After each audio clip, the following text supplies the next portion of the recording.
I know the Scriptures is to be believed? Because Jesus Christ has told me so.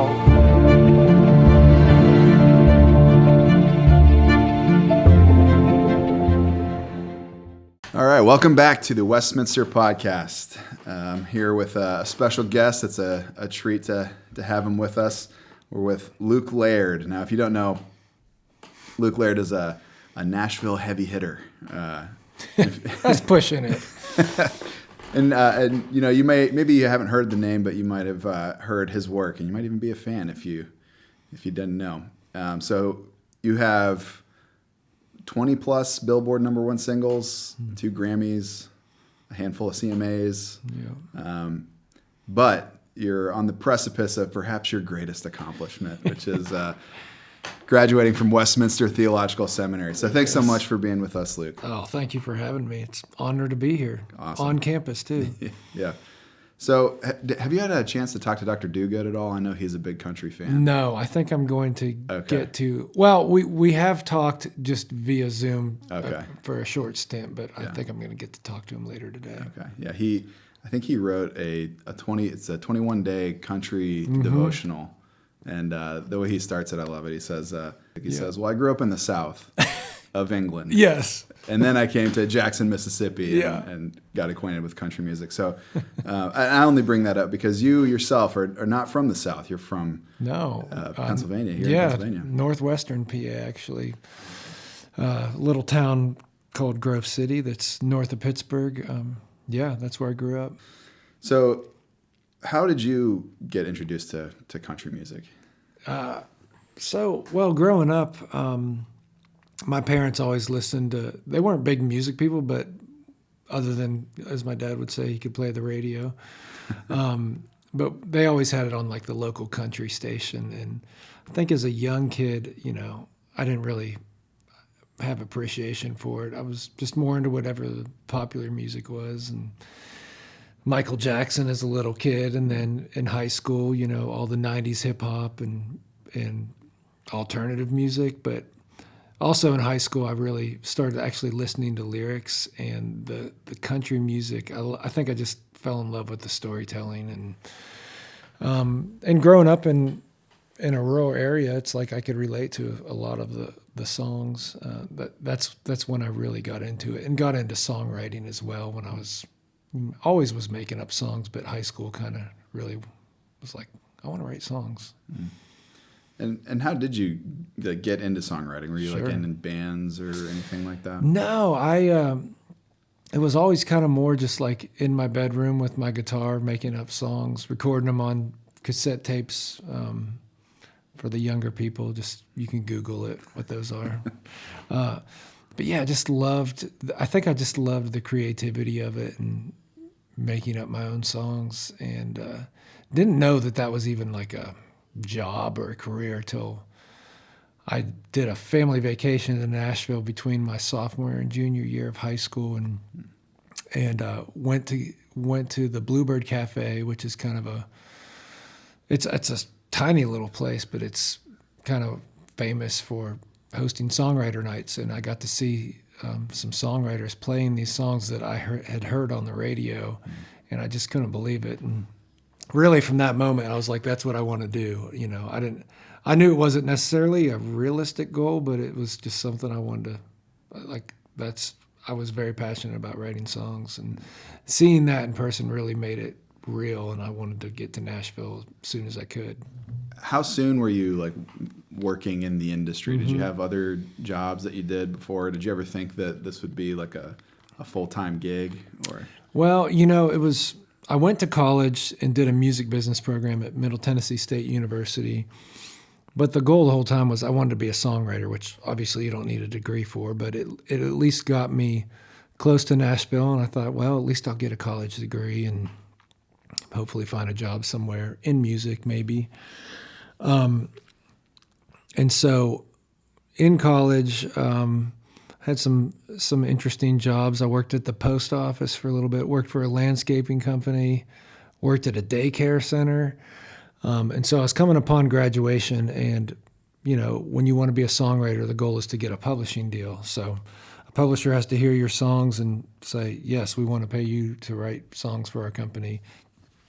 Well, that hadn't happened by the time I graduated, so I was fortunate enough I got a job working on the road for a country group called Brooks and Dunn, and I was just kind of a tour assistant, so really like low man on the totem pole, but getting to be, technically in the business. And we would be gone every weekend all over the country, riding a tour bus, and I would help selling T-shirts or changing guitar strings or doing meet and greets, whatever they needed me to do. But while we were off the road, we'd usually get home like Sunday night, Monday morning. I would go play the open mics around Nashville until finally I ended up having some publishers were interested and I signed my first publishing deal about a year after I graduated from college, and that was in 2002, and been just really doing the same thing ever since. And do you think, having been from Pennsylvania, do you think that gives you maybe a different perspective than like your Nashville peers, or is that really just kind of, because it seems like these days it's not so much north and south as it is rural and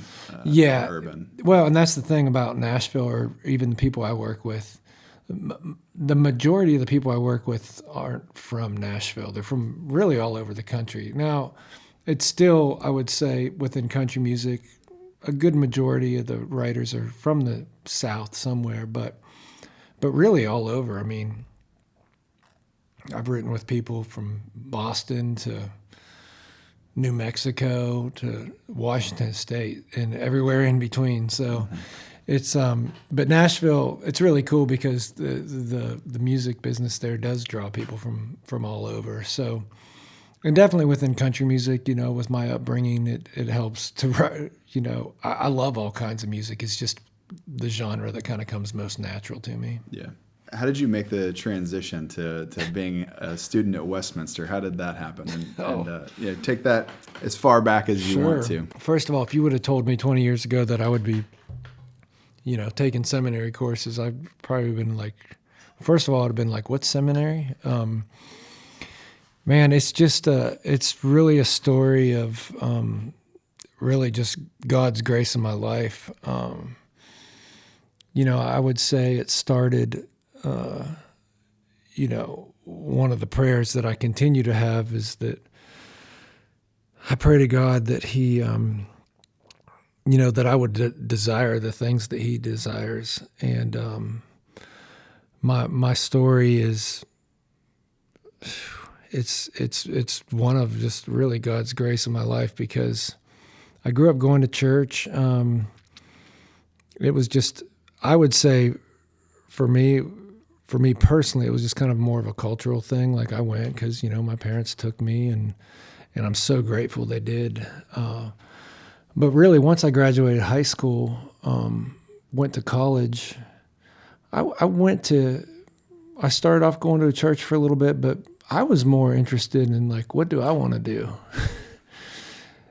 And I wasn't necessarily consciously, like, outright thinking, like, how do I not go to church? But I was really more, it was, just to be completely honest, just a selfish way of looking at things. What do I want in my life to, my desires were like, I want to have fun. I want to play music.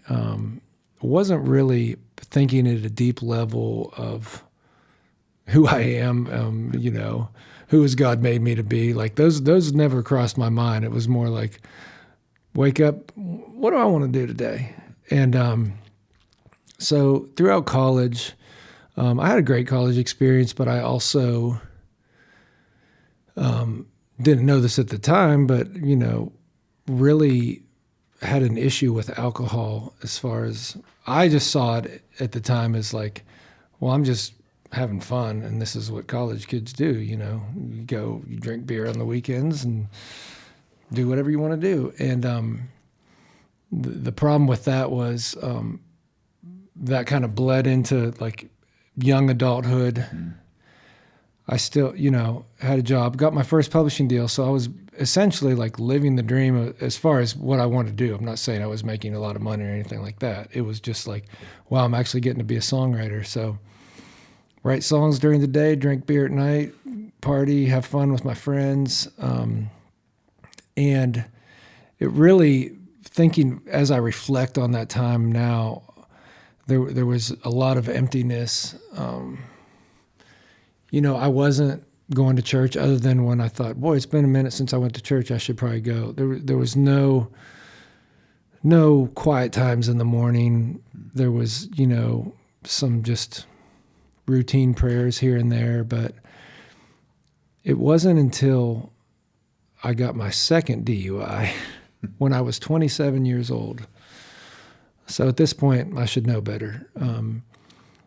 And at that moment, I remember, I don't know how many guests you've had on that have been in jail, but I was in jail, and I just remember praying, really just reflecting like, well, this is not, I don't know how I saw my life going, but I did know that like, hey, someday I want to be married and have kids like my parents did. And if I continue with how this is going now, like that's not, it's going to be really bad.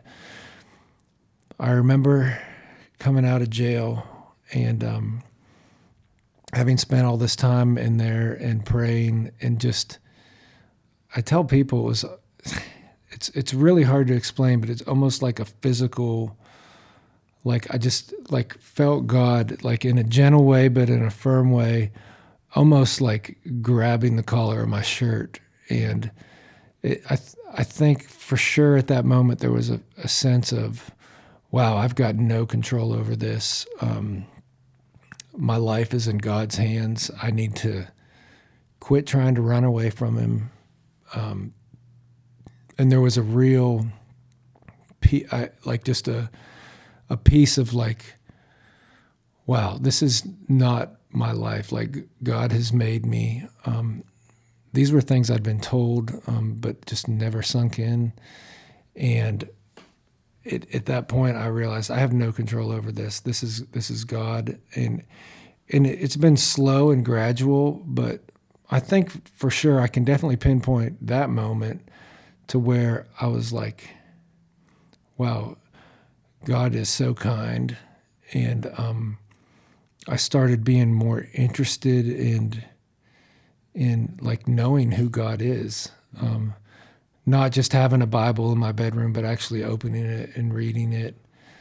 I think, the year my wife and I started dating, I was going through all that. Her father was dying of cancer.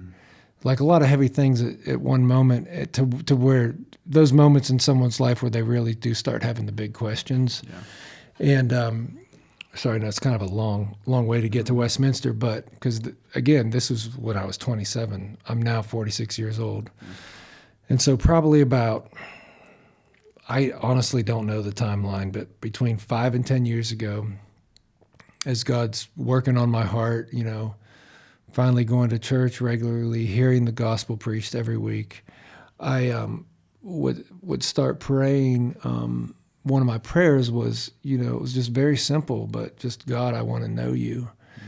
And I would just continue pray that, so many times I'd open my Bible and it would just, as in a selfish way, I'd be like, this isn't speaking to me or whatever. And it's just like my eyes, I was just kind of blind. And, but I would just pray that like, God, I want to know you. And through that, a way that prayer was answered was at my kids' school. There's a guy who works there who, this name will be familiar to some people who are familiar with Westminster, but David Filson. We started having some great discussions, and I would just ask him questions about, theological questions, things like that. But in one of those conversations in his office, he said, have you ever thought about seminary? Because I think the questions I was asking him, and I was like, well, I don't feel called to be a pastor. I want to know God, like in that sense. And I had been familiar with Westminster, been familiar with a lot of different seminaries because I'd go on the websites, and if they had free lectures, like I was kind of devouring that books. But he was like, "You're like the ideal student for the online program at Westminster," and so that's how I got connected. And he wrote me a recommendation letter, and I was honestly like, "Am I crazy for like?" Because you get, I was even nervous, even now, to tell people that I'm doing this because you get the questions like, "Why? What are you gonna do with that? Oh, you want to be a preacher?" It's like, no, I don't. And then basically telling people like, well, it just started with I want to know God, and you know, Westminster has been amazing, and I hope that more people in my position or different career paths can just see the value of a seminary degree outside of just the context of like being a preacher at a church, because it's really, you know, the gospel speaks to every area of our lives, and it's just been so amazing through these courses, and just like I can't believe I get to sit down and when I'm studying, I'm actually like studying the Word of God. And so, anyway, sorry, that was really long, but that's how I ended up at Westminster. So it's part of just like my personal story, but also like God's providence and how He's brought different people in my life, and like it's hard to believe, you know. Yeah. And how did you like that online format, the MATS program? Mm-hmm. How was that experience for you? I mean, for me, I think ideally Westminster would just be in Nashville and I could just go in person. But, you know, I'm married, have kids, but I loved it. I also was never a great student in school. I tell people the difference with this, though. This is something I'm like super interested in. The thing I like about online is I can do it at my own pace. And as far as like even listening to a lot of the lectures I listened to multiple times, because I'd listen while I was driving around. And then I would also watch it on the iPad, like in the morning or at night. So I do like the fact that you can just go back and continually watch those lectures. For me, it was just awesome. And I'm so grateful that a school like this decided to do that. Yeah. Because I graduated in 2017, so it was before we did any of that. And it would have been nice to have all of the lectures just sort of recorded. I can go back on demand, because you miss it in person, you miss it, and you got to... I know. And I actually understand, and I'm sure it was a big discussion here, whether, you know, because there is, especially when you're dealing with something as serious as, you know, God's Word, I can see why some people would be like, look, if they're not willing to come here and do it, like how serious can they be? And there probably are people who've started and not finished, but for someone like me who's in a career that I love, and again, don't feel called to be a pastor, I do feel called to know God and to, you know, and hopefully tell other people about Him. I want to interpret Scripture properly, and like this, it's perfect. It was perfect for me. One of the big hesitations has always been that there should be some kind of community around you, right? A learning community. And if you don't have that, you know, when I was in seminary, I learned probably almost as much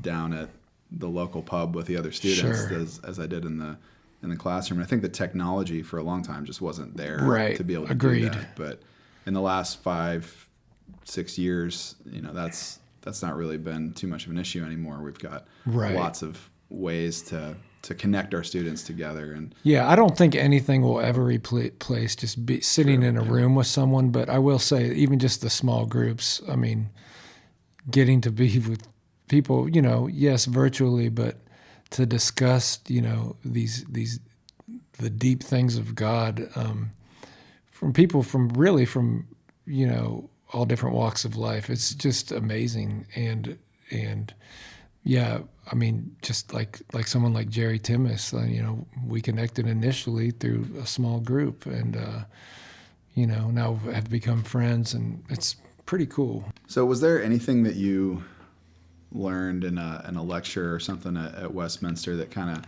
revolutionized your thinking, like an aha moment for you? Oh, I should have brought my notes.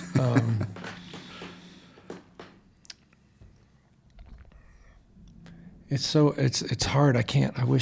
I know there are like certain lectures that I wish I could give specific examples. I think for me, first of all, one of my initial thoughts with the professors, like doing systematics with David Garner or Union with Christ and Sinclair. Like, to be completely honest, my first thought was like, gosh, these guys are smart and I am not. And and every professor is like, and they are really smart. But I think the thing, and this isn't even necessarily something that was taught in the lectures, but you can just see,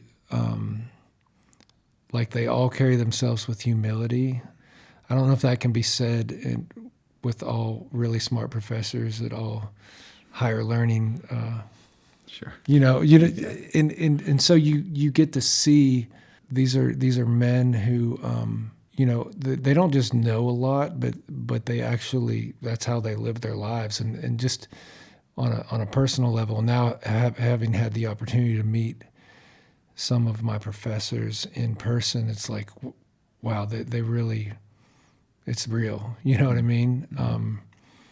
Like they're not just studied smart people to teach you things, but they're starting their days with the Lord. And that has been like very impactful for me. Because I think, and like I said, even visiting the campus here, I was telling Jerry, like, I feel like I'm going to be a little starstruck by some of these guys. And of course, everyone I've met have just been so gracious and kind. And you're like, wow, they feel they're fulfilling a calling, and none of them think, look how smart I am, or like, I'm doing this. They all know where it comes from. And really, that's how I want to carry myself in the work that I do. Never think that because I get to write songs or whatever your career is, like, we all have different gifts, but like, it's not us, it's God. And I think there are, like I said, I wished I had some of these things written down, but I think one of the most impactful things is just seeing how the professors teach with you can tell there's an authoritative, like an authority from God, but also just a humility. And that's like such a huge testimony. Yeah. Yeah. Do you feel that way? Oh yeah, absolutely. Yeah. I think, because now with my role at Westminster, I deal with them a bit more, the faculty. And I remember I had an interaction because during COVID, I was working more with like the student success side of things. So I was helping to like schedule exams for the THM and PhD students and things like that. And so I'd have to schedule meetings for like all of the faculty from systematics, church history, and apologetics, and getting them all scheduled into one meeting. Right. And it was pretty difficult. I remember I was talking to Dr. Todd Rester, and he said, yeah, I'm sure it can kind of feel like herding cats. Yes. And I was like, yeah, but they're also brilliant cats. Right. And they have a lot more authority Yeah. than I do. He said, okay, yeah, so like herding tigers. Yeah, that's like, funny. Yeah, that seems like an accurate. But then at the same time, just having that conversation with him, and him, it was very humble on his end to be like, yes. yeah, we're going to try to make sure that helps out, or we help out in that, and also just the interactions that you have with the professors. It always sort of feels like they're not just there to impart knowledge to you. Right. They're there to shepherd and to Yes. To care as well, and so yeah, I definitely feel that way for sure. And so with your degree that you're getting here, your MATS, do you feel like that's going to help you in your writing and your career? Is there ways that that's going to, the rubber's going to meet the road there? I think, or what I pray, because I've gone through moments in my life where, like, should I try to write more like church music? But I don't. But every time I think that or try it, like, it's almost, not that it's unappealing, but it's like, it's not what I'm great at. I don't know if I'm honestly great at anything, but like country music is what I love. Like, so I think where I've seen the impact, or where it will most impact, is just personal relationships with people I write with, but also as well as, with my family, and just personal relationships. Another thing I pray for, a lot of industries are like this, so I don't want to be like, oh, we're the only one. But within the music business, it's like very up and down. A lot of times it's, the whole success, or people, it's like, what have you done lately? Or, you've won a Grammy, so that all of a sudden they think you know the secret to whatever. But I think what I would want people to know is, and what's been reaffirmed and drilled into me through Westminster, it's like, we all have different gifts. Our identity is not in what we do. It's really who we are in Christ. And I have to preach the gospel to myself every morning, but when things are in that correct order, it really frees you up to just go and do great work, do the best you can that day.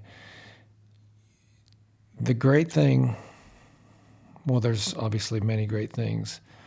Knowing Christ, it lets you not ride the highs too high or the lows too low. Mm-hmm. And if this was taken away from me tomorrow, I pray it's not, and I'm sure that would be really hard, but my life wouldn't be over, I love what I do, but it's not who I am. It's a piece of a way that God has made me unique, but He made me to know Him. And I just continually pray that I would know Him more and more. It'll never be exhaustively, but that's also the exciting thing. And so going through this program, I'm not saying it's made me a better writer. One thing it has, I can see in my songs now, or songs I wrote in the past, it's all reflecting, even the hard, the sad songs or whatever, it's all pointing to, our Creator. Mm-hmm. That which makes me think one thing that's drilled home here is that the creator-creature distinction, and I think about that a lot, constantly reminding that I wrote a song a few years ago before I was even at Westminster. It was called "You're Still God." It's basically you're still God and I'm still not, and that's good to be reminded of. There is actually peace that comes with that. If we think we're the ones that are doing it all, or that it's all on us, that's a weight that no one can bear.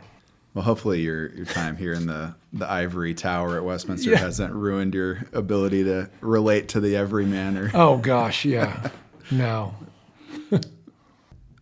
Sort of transitioning a little bit, just to satisfy my own curiosity about the industry. Yes, it seems like with country, there's almost like the idea of talking about faith isn't really something that's alienated, or it seems like almost like an expectation. There's a lot of talk about faith and about God and the country scene, so it doesn't seem like there's that sort of juxtaposition between in other music industries. It seems like there's Christian X, but you don't really see that as much in the country Space. Yeah.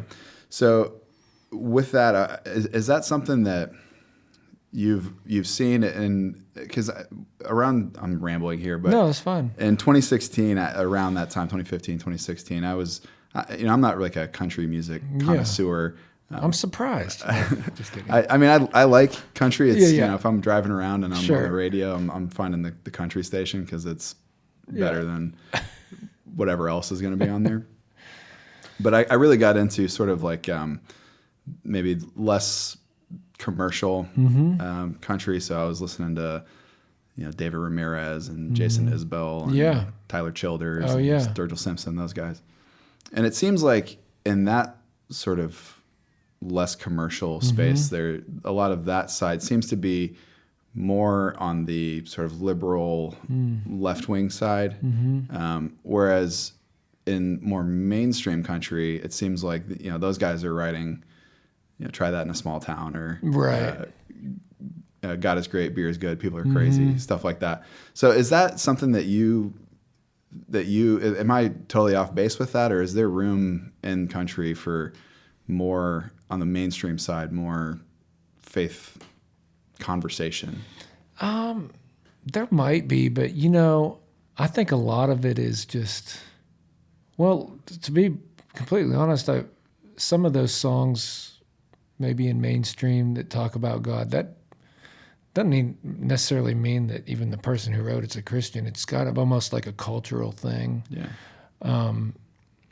The thing I love about, and you're right, like probably if you think of, more faith-based music is probably more just even culturally tolerated in the areas it's listened to. But the thing I love about country music, and even some of those artists you talk about, I feel like it does a good job at just observing the human condition.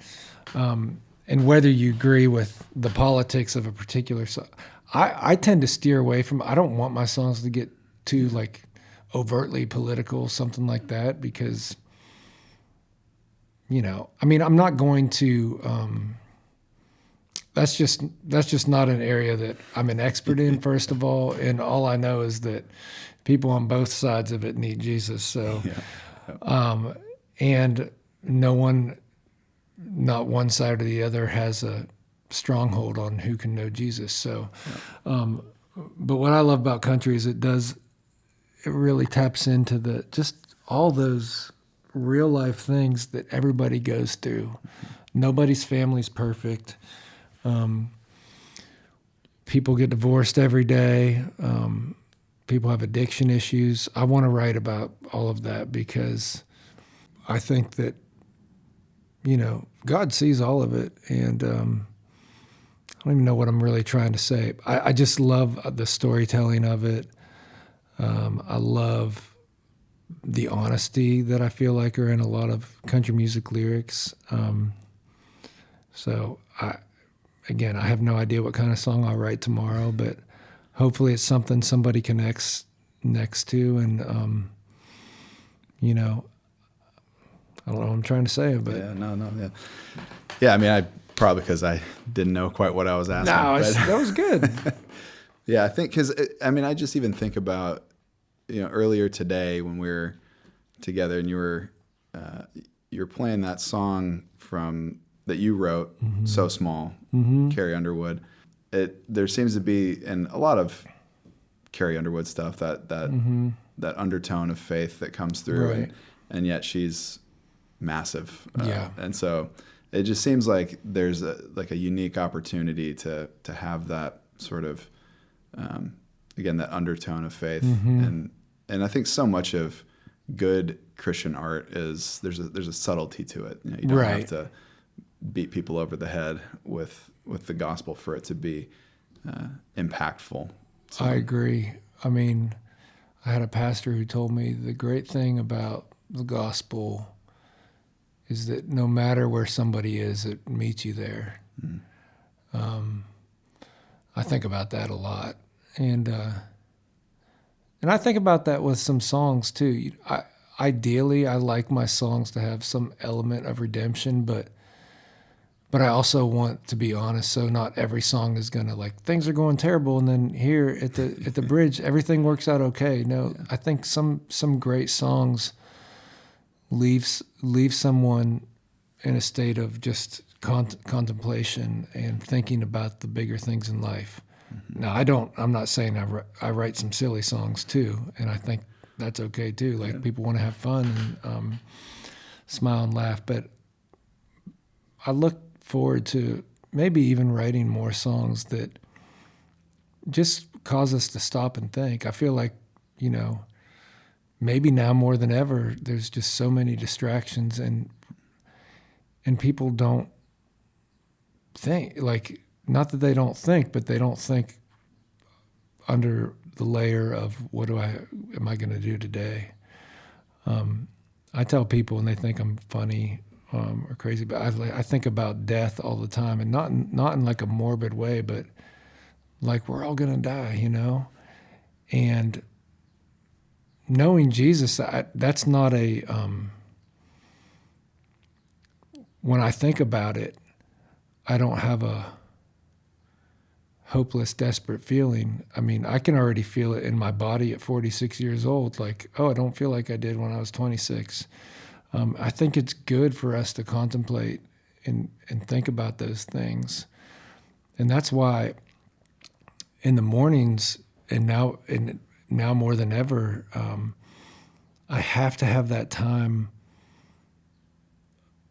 to pray and to get a proper perspective on how things are. And like I said, preach the gospel to myself, because I've noticed, and every morning isn't perfect, so if you have to just jump straight into the day, it's almost like something's off for the rest of the day, because I gotta constantly be reminded of what is true. I have no idea how I got there off of talking about country music, but it's things I think about. And you've written. Or you've recorded an album yourself, and with that experience, has that changed at all the way that you maybe write for other people? Like, what was that like being on the artist side? Yeah, well, for me, it was almost like therapeutic, because you're just getting to. There was never a thought of like, I wonder if so and so would say this or think that. I'm literally just writing songs from my heart. And I still do that a lot. Yeah, it's not like I compartmentalize. But I enjoyed it because it did give me a chance to write some, like there's songs I have that are pretty personal. There's no way somebody else is going to record it if it's not their story or something. But I'm like, I still feel like people could connect to this. Yes, on a way smaller level than if Carrie Underwood was recording it. But I think just artistically, it was very fulfilling. I have no desire to go out there and try to like tour and do all that. But like for me, like writing a song, it's almost like it's not complete until you like share it with someone. And that could be one people, or it could be putting out your own album. But I feel like it's like that with all forms of art. If someone paints a beautiful picture, they don't necessarily just want to keep it for themselves. You want to share it. So yeah, that experience. And for me, I have to have time to write by myself. That's how I get ideas for other people. Like when you go into these rooms to write with another writer or an artist, you want to have ideas to bring to them. And some people, you hear these stories like, I dreamt this idea up last night. That's never happened to me. I wished it would. It'd be a lot easier, but I have to literally carve out that time by myself, sitting there with my guitar and just seeing what happens and thinking, a lot of just thinking, like thoughts and experiences I've had or things I've read. That's how I get my ideas. And when you're writing for somebody else, what does that look like? Are you sort of coming into it and you write a song and you think, oh, this would be great for this person, let me send it to them, or are you with them, or like how does that work? Well, both of those things actually happen. A lot of my days are spent with just another songwriter, someone who's doing the exact thing I'm doing. Some people are good at like we call target writing, like so-and-so needs a song, let's try to write a song for them. I've never been great at that. I'm better at like, what's like the best idea and song we can write today, and then when we finish it, think who do we think would like this, and then you send it. And then a lot of my days are also spent with the actual artist. So if I know we're going to try to write a song for them, usually I'll start with I'll have some ideas in my back pocket, but I'll just ask them, like, what kind of song are you, or is there something that's weighing on you that you want to write about? Do you have any ideas? And sometimes they'll be like, yeah, I have this idea, so-and-so. And so I'm there to serve the artist. So I try to help them develop that idea. But then other times, if they're like, man, I'm kind of just dry, and I'll usually say, well, I have a couple ideas. If any of this connects, great. And sometimes it does, and we work on that. And then sometimes they're not into any of my ideas. And so we'll just continue talking. And more times than not, we'll get a song one way or another. That's usually the goal. There are days that it doesn't happen, but usually just through conversation, it'll come to us, and we'll just work something up. It sounds like too that process of being in the room with somebody and talking about what they're interested in, what they're thinking about, what's weighing on them. Yeah. It almost sounds like that could turn into like a therapeutic sort of process. Oh, for it people. does. And it's interesting. I've seen people cry. I've seen them get mad. Because a lot of times the best songs come from like you have to be willing to be vulnerable and honest, and that's the best songs are that way. Yeah. So it's a lot of talking deep things and letting somebody complain about something or whatever. Yeah. I mean, it sounds like there might be some overlap there with like a pastoral kind of ministry. I know. Maybe so. Yeah. Sure. You came in saying, "Oh, I don't want to be a pastor." But here I am. A little bit. You might. Yeah. Oh my gosh. What's like a common misconception about the music industry that you think is out there that you might have some insight in? For me, because people always ask, because, I've been in the room with a lot of like technically famous people, and people always want to know, what are they like? Yeah.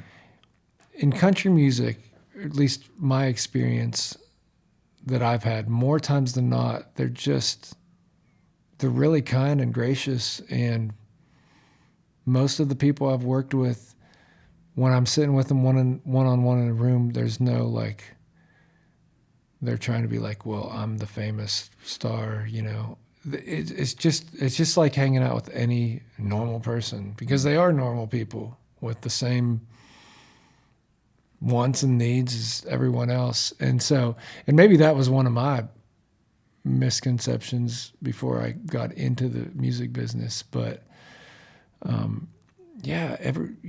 some of the most famous people that I've been around are some of the kindest. So in my experience, and which is nice. Yeah. It's nice that stereotype wasn't always true. Yeah. I wonder if that's unique to the country music. Well, I will say in Nashville, it's kind of like a small town within the music industry. Like everybody kind of knows everyone, or mutual people. It's really small when you get into it. So I do think if someone comes into it with too big of an ego, or I don't know, I think it can be hard to operate. Like there's too many talented people. Like writers I've known that some of the most talented, but if they have been kind of like that, you don't work for very long, because there's just people don't want to be around you or work with you. And so I think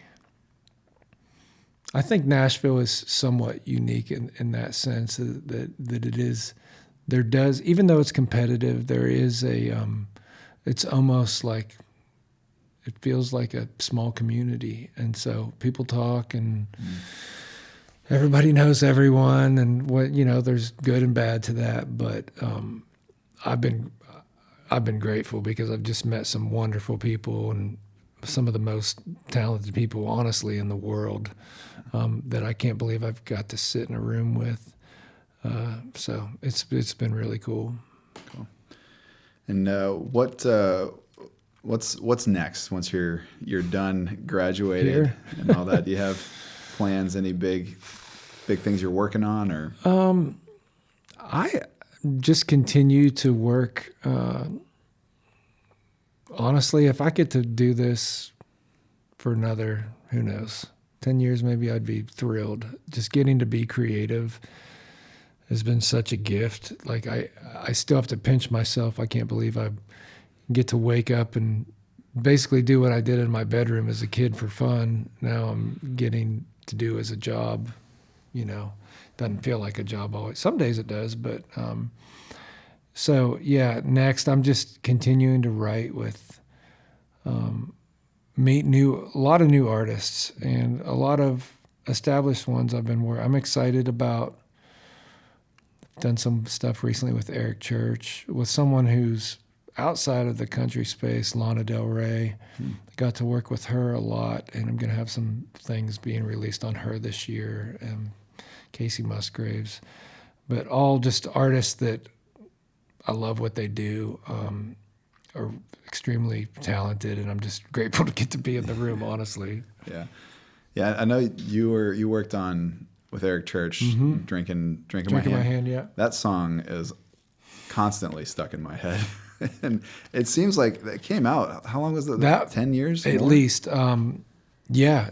Oh, I think it came out like 2011, 2012. Wow. So yeah, longer. I mean, it's still getting airtime on the local country every now and then but there's one that, it's wild how you just think, well, that just came from like watching him at a concert. And I literally was just like looking at his fans, and this little melody just came like, all I wanna do. And I was just like, I asked him, like, is that anything? He's like, yeah, let's write a song. You just never know. Yeah. Well, that's all I had for you. I think we're coming up on our ending. Is there anything you want to tell the Westminster community? Oh man, I'm just extremely, grateful for this seminary, the people here, just for.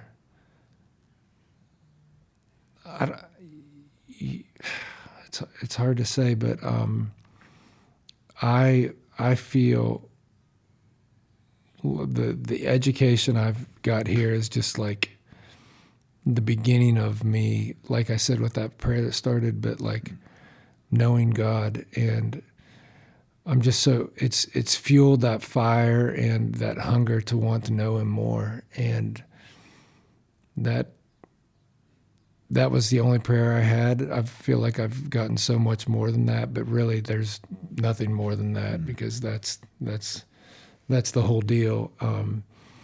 If anyone out there, I don't know who all listens to this, but if you ever considered seminary, there's,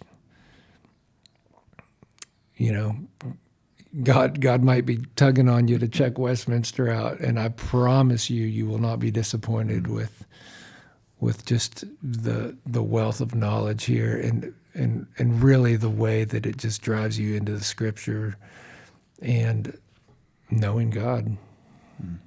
Awesome. Thanks so much, Luke. It was Thank you for having me. Yeah. This is the Westminster Podcast. This has been a podcast of Westminster Media. Westminster Media is a ministry of Westminster Theological Seminary.